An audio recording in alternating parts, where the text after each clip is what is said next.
Hello friends, good evening. இது Friday evening பூஜையெல்லாம் முடிச்சுட்டு சூப்பராக சாமிக்கு விளக்கெல்லாம் வச்சு பூஜை பண்ணிட்டேன். பூ இன்றைக்கி நான் நேற்று மார்க்கெட் போனதுனால அங்கே 1/4 கிலோ பூ உதிரி பூவே 20 ரூபான்னு சொன்னாங்க. தாராளமாக வாங்கிட்டு வந்து சாமி படத்துக்குலாம் நிறைய பூ வச்சு சூப்பராக பூஜை பண்ணி முடிச்சிட்டேன்.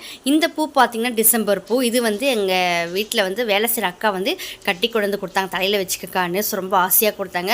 அதை பார்க்கறதுக்கு ரொம்ப அழகாக இருந்தது. சாமிக்கு போட்டு அழகு பார்க்கலான்னு விநாயகருக்கு போட்டு விட்டுட்டேன். அதுக்கப்புறம் நைட் டின்னர் பார்த்திங்கன்னா தேங்காய் சட்னி தான், அதாவது ஆனியன் தோசை போடலான்னு. ஆனியன் தோசைக்கு நான் ஆனியன் பொடியை நறுக்கி கொஞ்சம் எண்ணெய் ஊற்றி அதாவது லைட்டாக கொஞ்சம் ஃப்ரை பண்ணி வச்சுக்குவேன். அதுக்கப்புறம் பார்த்திங்கன்னா மதியானம் வச்சு சாம்பார் இருந்தது. தேங்காய் சட்னிக்கு தேங்காய், கொத்தமல்லி, கொஞ்சம் பொட்டுக்கடலை, அப்புறம் பார்த்திங்கன்னா கொஞ்சம் புதினா, இஞ்சி அப்படி போட்டு புளி போட்டு கொஞ்சம் அரைச்சிடுவேன். சூப்பராக தோசை சுட்டு பசங்களுக்கும் 8 o'clock பக்கம் சூப்பராக ஆனியன் தோசை போட்டு தேங்காய் சட்னி சாம்பார் வச்சு கொடுத்துட்டேன். இன்றைக்கி நைட் டின்னர் எங்கள் வீட்டில் இதுதான். நாளைக்கு இதே மாதிரி ஒரு சூப்பரான ஷார்ட் வீடியோ பார்க்கலாம். தேங்க்ஸ் ஃபார் வாட்சிங். டச்சா, பபாய்.